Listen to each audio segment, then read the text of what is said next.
Thursday on a Sunday. Welcome back to me. Anyway, like Friday I told you guys all, I'm just a few days late. On Thursday I kind of had a health issue. I was found unconscious in the hallway at my brother's house that I had just moved into. I had taken a few different medications because of my wisdom teeth. They're broken and they were killing me, and I had a headache for, a day and a half.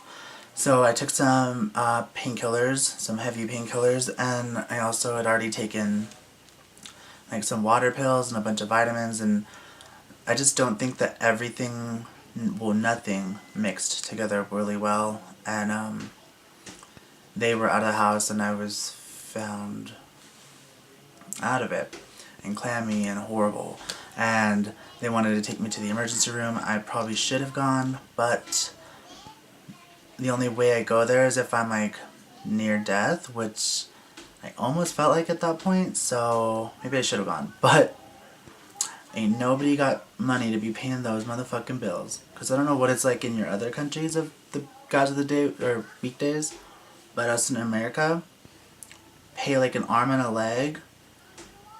Like, we pay for like a surgery to get like a checkup.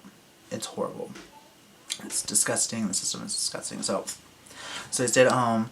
And the next day I still had a headache, but I had to go to work, and yeah, I felt fine. I feel fine now. So here we are, alive and well. Alright, so the topic this week has to do with, this week Ricky, his sister, had a problem with discrimination about physical appearance on the workforce, and I have a lot of experience in that, and some current experience that I was fearing, and I'm about to, go into right now yet again,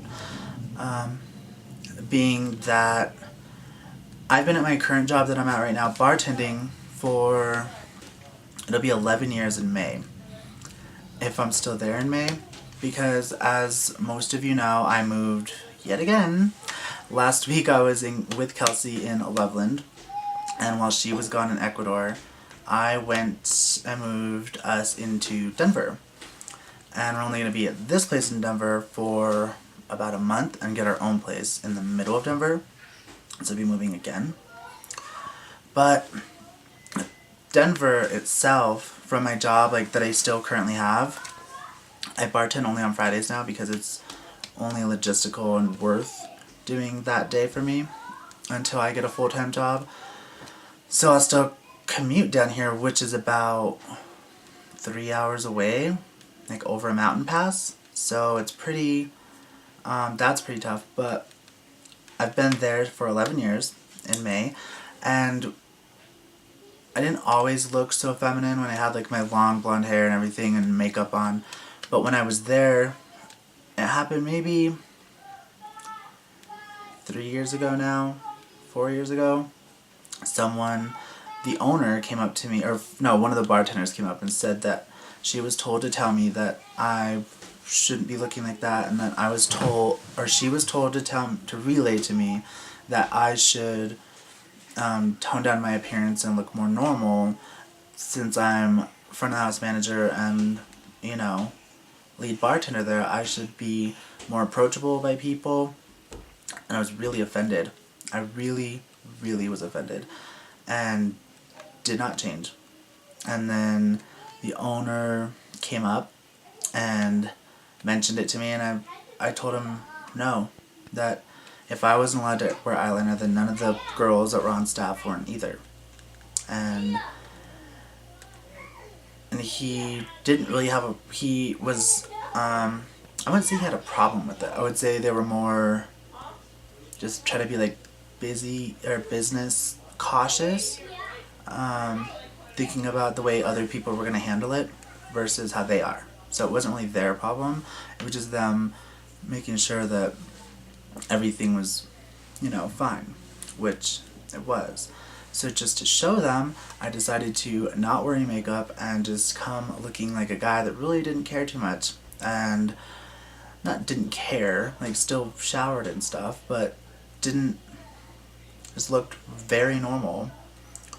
And everyone that came in I explained it to them. Well, first everybody asked if I was sick or not feeling too well, or was I really tired, or what's going on, is everything okay? And I was like, yeah, everything's fine, I'm just, a little too normal. Like, freaked people out.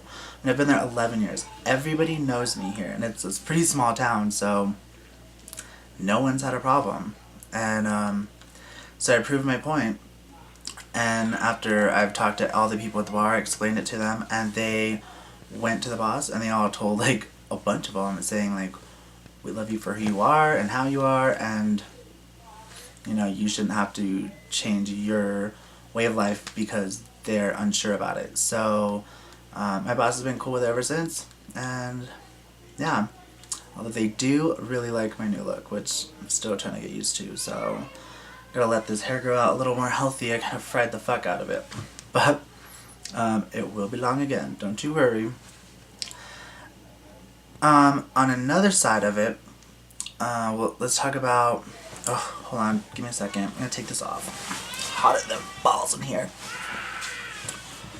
Okay. Alright. Okay.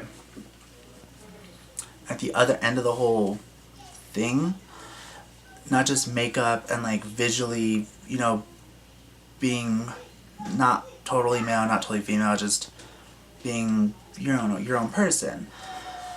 It also has to do, like Ricky's sister, with tattoos. And I don't have a problem with anywhere that I've worked ever with my tattoos. Never. I never would work somewhere if they had a problem with it. It just doesn't seem like something that I'd even consider being a part of. My very, very first tattoo years ago was this star on my hand, the big one. And I got it on... There's not really a story behind it as to why I got it or what it means or anything. I just wanted it on my hand. And so when I got there, I was like, you put it right there. And so the guy, he's doing the tattoo, and he asked me, he's like, I can't believe you had the balls to put this tattoo, your first tattoo, on your hand. And I was like, well, I want to look at it. It's my first tattoo. Like, I might do, like, try to look in a mirror by my shoulder. Like, you can see it all day. I love it. And I have no regrets about it. Any of them. I love all of them.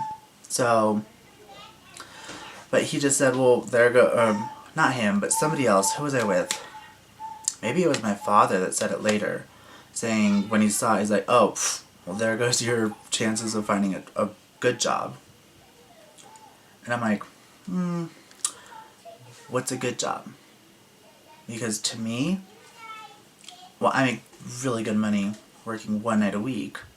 But to me, a good job isn't just about making money and making a life. A good job is about being happy and comfortable with who you are, the way you are, and working. Because let's be real, if you're not going to be able to be who you are at work, like, half of your life is spent working. So half of your life you're pretending to be something that you're not. And it just makes you feel terrible. Like, very terrible. And I couldn't imagine it. And I would rather be broke and on food stamps and be myself than working as someone else's view. If that makes sense. I mean, the only person that should be doing that for a job is an actor, as far as I'm concerned. So, yeah. And I guess right now that we're in Denver, I just finished my resume this week, so me and Kelsey are going to hit the streets as soon as she gets back from Ecuador and find ourselves some jobs. It's probably going to help me a lot. It was on my mind before I had cut my hair and, been back to dark and looked a little more masculine and a little more feminine than usual. It's really going to help me a lot more. I would imagine in a city, because here in the small town, everyone knows me and I have a very good reputation and I have a very good resume. But you can have all that in a city of people that don't know you, and your resume really doesn't mean shit when they see someone that they don't really know how to handle at their business. Not that they dislike you or don't accept you, it just doesn't, like my boss doesn't really understand how other people are going to how other people are going to handle you in their business. So it's just kind of right now it's just a losing battle for the most part, that you just have to find a way to win. Does that make any sense? I don't know. But I'm sorry if you hear the children in the background. They're like beating each other up, and I'm hiding in this room from them. So anyway, yeah, I guess that's what I have to say. I would just rather be broke and myself than be working as someone else. That's what I would say. And we shall address the weekdays, shall we not? God, I look pale as hell. Sorry. Alright, the weekdays. Monday. Tay, I loved your craft look. Like, you looked really cute. It was cool. I know exactly how you... what is it, empathy? Or... No, it's not empathy. I've been in your position before, with going on an interview and, you know, they hear you on the phone and they talk to you and they've looked at all your stuff and they love you and they want you to come in and talk, and then you get there and they are completely baffled as to why you even came. And you were sitting there fully ready to bring your all to this job.